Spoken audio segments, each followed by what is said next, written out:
ये चार बातें बहुत जल्दी मन को प्रभु में लगा देंगी। अगर आप पकड़ पावे, ना पकड़ पावे तो भोगे। फिर आपका मन आपको जलाएगा, फिर आप रोएंगे, चिल्लाएंगे, भागेंगे। कहां भाग के जाओगे? जो संसार में फंसे हुए जन है वो तो भाग के यहां आ रहे हैं श्री जी की शरण में। यदि आप अपने मन को संभाल नहीं पाए तो फिर कहां भाग के जाओगे? इन्हीं की शरणागति से तो निर्विकार हुआ जाता है, निश्चिंत हुआ जाता है, निर्भय हुआ जाता है। इनके चरणों को छोड़कर कहां निश्चिंतता होगी, कहां निर्भयता होगी? पहला, बिल्कुल ये जीवन की वो दवा है जिससे आप बिल्कुल ठीक हो जाएंगे यदि ये जीवन में उतार लें तो। हृदय में लिख लो, दिमाग में लिख लो, किसी नोटबुक में लिख लो जो आप रोज स्वाध्याय करें।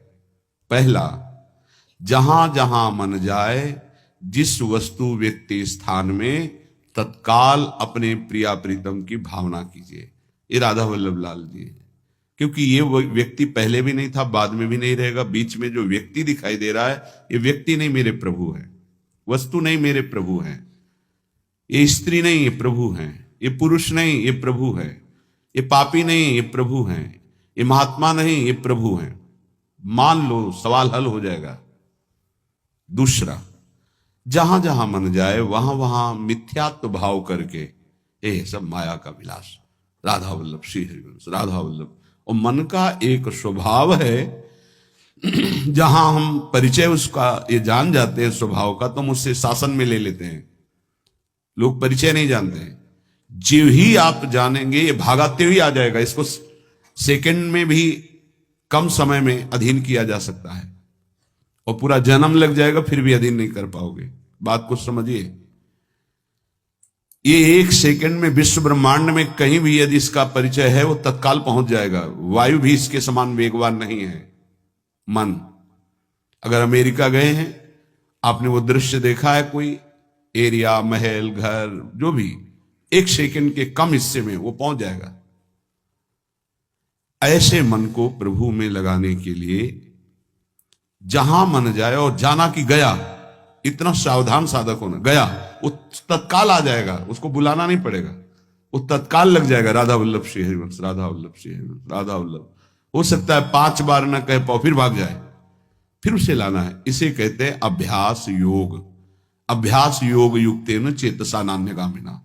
एक दिन ऐसा आएगा नान्यगामिना, ये जाएगा ही नहीं, ये नहीं जाएगा।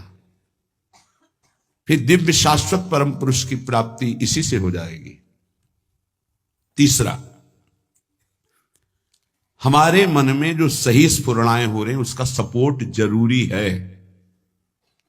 विरोध से ही मन केवल काबू में नहीं होता है, सपोर्ट जरूरी है। अब सपोर्ट शब्द से कितना मन प्रसन्न हो रहा है, हर्षित हो रहा है, उस बात का सपोर्ट जो गुरुवाणी, शास्त्र, संतजनों की वाणी, उसके अनुकूल वो बोल रहा है। चलो आज हम तुम्हारी बात पूर्ण कर देते हैं। वो कहता है मुझे आज मीठा खाने की बहुत इच्छा है। ठीक है, हम श्री जी को भोग पधराते हैं, नाम कीर्तन करते हैं, आचमन कराते हैं, फिर उसको पा लेते हैं। बिल्कुल वो आपको भजन में विरोधी भाव नहीं पैदा करेगा। कहीं कहीं मन को सपोर्ट करना है, वो कहीं कहीं शास्त्र सम्मत गुरु आज्ञा के अंतर्गत सपोर्ट जरूरी है, जरूरी है। बिल्कुल विश्वास मानिए, ये 4 बातें जो बता रहे हैं ये जीवन की धरोहर है जो आपको दे रहे हैं। चौथी बात, जो शास्त्र विरुद्ध दोष वाली सलाह दे रहा है, बिल्कुल नहीं, बिल्कुल नहीं, बिल्कुल नहीं। जैसे वो जरूरी है, जरूरी है सपोर्ट, ऐसे बिल्कुल सपोर्ट नहीं, बिल्कुल सपोर्ट नहीं, बिल्कुल नहीं। अब वो आपको जलाएगा।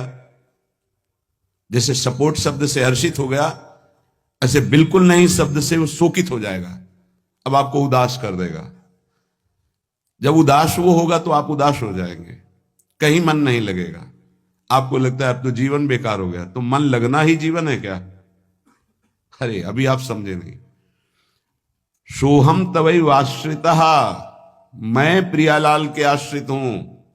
तो तन वांग मनोभिर, अगर ये नहीं लग पा रहे हैं तो मैं स्वयं प्रियालाल के आश्रित हूं। ये मुझे कैसे भ्रष्ट कर सकता है? तनु वांग मनोभिर, शरीर वाणी और मन, ये हम समर्पित कर रहे हैं। तो शरीर, वाणी, मन, ये तीनों धोखा दे रहे हैं। शरीर बीमार हो गया है, जबान खराब हो गई है, मन गलत चिंतन करा रहा है, तो हमारा बाल बांका भी नहीं कर सकता, क्योंकि सोहम तवैवाश्रिता, मैं स्वयं प्रियाजू की शरण में हूं। उपासक ये 4 बातें नोट कर ले, बहुत ये जीवन के लिए अत्यंत लाभदायक है। जब आपका मन आपको परास्त कर रहा है, जला रहा है, वो जलन सिर्फ मन को प्राप्त हो रही, आपको नहीं। आप बिल्कुल दूर हैं, आप दृष्टा हैं, आप साक्षी हैं उसके, आप स्वामी हैं उसके। यदि आप स्वीकृति नहीं देंगे तो आपसे पापाचरण नहीं करा पाएगा। आपको डरना नहीं कि अब मन में काम आ गया, क्रोध आ गया, अब तो मेरी दुर्गति हो जाएगी, बिल्कुल नहीं। देखो देखो जरा, इस पर विचार करो। क्या शरीर को त्याग देने से परम पद मिल जाएगा? दुखों की निवृत्ति हो जाएगी? क्या निर्विकारता आ जाएगी? नहीं। ऐसे शरीर को नष्ट करने वाले को प्रेत योनि मिलती है।